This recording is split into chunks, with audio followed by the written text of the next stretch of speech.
Meus irmãos e minhas irmãs, paz e bem, nós celebramos hoje Nossa Senhora do Rosário. A devoção a Nossa Senhora é um dom que o Senhor ofereceu à sua igreja. Nós temos uma mãe. E os cristãos, desde os primeiros anos da Idade Média, eles começaram a buscar repetir para com Nossa Senhora aquele gesto que nas cortes se faziam para com as rainhas, que os fiéis ofereciam rosas para a sua senhora, para a sua rainha soberana. E o modo como os cristãos escolheram para oferecer essas rosas, sobretudo influenciados pela espiritualidade de São Domingos de Gusmão, que teve a visão de Nossa Senhora, que ensinou para ele a rezar o rosário. Então, essas rosas que escolheram a tradição cristã as rosas da oração. Não uma rosa, uma flor, mas sim as diversas rosas que compõem o rosário. E que é a Bíblia do Simples, porque nós contemplamos ali todo o mistério do Cristo. É uma reflexão que animou e anima, que alimenta a espiritualidade. O fiel é chamado não tanto a pensar nas palavras da Ave Maria, que seria uma repetição longa, mas sim contemplar o mistério que é anunciado. Hoje, o número dos mistérios é um pouco maior, são 5 mistérios a mais, que foram instituídos por João Paulo II e que dão essa diversidade de uma imersão na vida do Cristo, na história da salvação. A antífona de entrada de hoje: Ave Maria, cheia de graça, o Senhor é convosco. Bendita sois vós entre as mulheres e bendito é o fruto do vosso ventre. A citação de Lucas. Nós, hoje, na primeira leitura, nos encontramos com a famosa passagem dos Atos dos Apóstolos, depois da Ascensão. Depois que Jesus subiu ao céu, os apóstolos voltaram para Jerusalém. Era reencontrar-se com aquela cidade de dor, de ferida, com aquela cidade que era para eles uma ameaça, porque voltar a Jerusalém era voltar no local aonde o Mestre e Senhor foi levado à morte e ressuscitou. É ali que eles voltam depois que começa o tempo da igreja. Com a ascensão termina o tempo do Cristo nesta terra, no seu corpo visível, na sua humanidade, e começa o tempo de um corpo glorioso da igreja, que é corpo de Cristo. E nesse tempo os apóstolos têm uma função determinante. Aquilo que o Senhor fazia passa para a comunidade apostólica. É o início dos Atos dos Apóstolos, de fato, ali nós vemos o tempo da igreja. Lucas divide a história da salvação em 3 momentos: o antigo Israel que espera o seu Senhor, o tempo que Jesus está nessa terra e o tempo da igreja. E chegando ali, eles vão para a sala de cima. É uma alusão ao cenáculo, aquele lugar aonde o Senhor se reuniu com os apóstolos para instituir a Eucaristia, para lavar os pés dos apóstolos, e é o local onde a comunidade vai voltar para se reunir e vai estar ali com as portas fechadas até o dia de Pentecostes. Para Lucas, uma só pessoa está presente nos 3 momentos da história: Maria, que representa o velho Israel que espera o Salvador, e esse Salvador chega porque ela diz sim ao chamado de Deus. Maria está presente no tempo de Jesus, e de fato nos evangelhos nós vemos a presença de Maria, seja na infância, como em alguns momentos na vida pública de Jesus. E Maria que está presente com os apóstolos no tempo da igreja.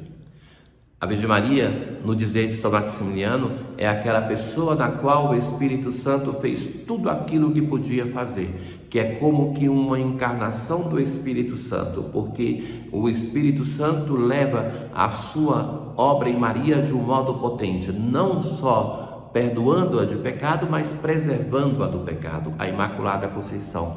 Ninguém melhor do que quem conhece o caminho para indicar a estrada para os apóstolos. É ela que vai estar com os apóstolos no tempo da espera da vinda do Espírito Santo. E Lucas vai dizer claramente: todos eles perseveravam na oração em comum. O tema da oração, tão caro no Evangelho de Lucas e que aparece nos Atos dos Apóstolos, junto com algumas mulheres, entre as quais Maria, a mãe de Jesus, e com os irmãos de Jesus. É Maria que está ali intercedendo com os apóstolos na espera da chegada do Espírito Santo, o dom de Deus. E é com Maria que nós rezamos hoje do Salmo responsorial, que é o Magnífica. Maria, depois da anunciação, está embebida em uma alegria imensa. Imagina, ser a mãe do Senhor, que se ofereceu não só para ser mãe, mas para ser serva do Senhor. Ela é mãe na medida em que é serva. Primeiramente gerou no seu coração, na sua fé, para depois gerar no seu útero. E então assim ela vai dar um grito de alegria. A minha alma engrandece o Senhor e se alegrou o meu espírito em Deus, meu Salvador. O poderoso fez por mim maravilhas e santo é o seu nome. Seu amor de geração em geração chega a todos que os respeitam. Acolheu Israel, seu servidor, fiel ao seu amor, como havia prometido a nossos pais, em favor de Abraão e de seus filhos para sempre. Nós aclamamos o Evangelho de hoje, de novo com a citação de Lucas, que já estava na antífona de entrada. Maria, alegra-te, ó cheia de graça, o Senhor é contigo. És bendita entre todas as mulheres da terra. Nós mais uma vez encontramos na liturgia o texto da Anunciação, que é o texto vocacional de Maria. Ela é chamada a uma vocação dentro da igreja, uma missão toda especial, só ela tem essa missão, porque de fato, mulheres estéreis que deram à luz, nós temos diversas elencadas no Antigo Testamento, no início do Novo Testamento, mas uma que permanecendo virgem fosse transformada em mãe, nós temos somente em Maria. Ora, sobretudo quero olhar com vocês aquilo que o anjo vai dizer para Maria, que é grande parte daquilo que nós encontramos no Evangelho de hoje. O mensageiro é Gabriel, aquele que é o porta-voz de Deus na história da salvação, que traz as grandes notícias. Já tinha uma missão anterior, que era aquela da anunciação a Zacarias, e agora tem uma missão grandiosa, que é aquela de anunciar o nascimento do próprio Salvador. O anjo chega para Maria com a saudação inusitada: alegra-te, cheia de graça, o Senhor está contigo. De fato, a oração "o Senhor está contigo", a expressão, nós encontramos em muitos episódios do Antigo Testamento, quando vai dizer para alguém que foi escolhido que Deus não o abandonará. Mas aqui se diz mais, se diz para Maria que ela é cheia de graça. Ou seja, que aquilo que está acontecendo nela é dom de Deus. Não é um mérito, ninguém pode ter mérito diante de Deus, sobretudo um mérito tão grande de ser a mãe do Salvador, é graça de Deus. A tradição vai dizer que nesse primeiro momento Maria estava num poço, aonde hoje em Nazaré é uma igreja ortodoxa, e ali então ela se assusta, sai correndo essa jovenzinha para a sua casa, e Deus é insistente. Deus então de novo envia o seu anjo que vai dizer: não tenhas medo, Maria. Essa expressão nós encontramos em muitos relatos vocacionais, que se encoraja a pessoa a vencer o grande inimigo no nosso caminho de fé. Nós que hesitando, nós impedimos Deus de agir plenamente em nós, porque encontraste graça diante de Deus. Eis que conceberás e darás à luz um filho, a quem porás o nome de Jesus. A insistência de que é por graça, encontraste graça, e agora diz claramente a que ela é chamada: a conceber, dar à luz, dar um nome, dar uma vocação, porque o nome é dar uma vocação, descrever uma missão. Ele será grande, será chamado Filho do Altíssimo, e o seu Deus lhe dará o trono de seu pai Davi.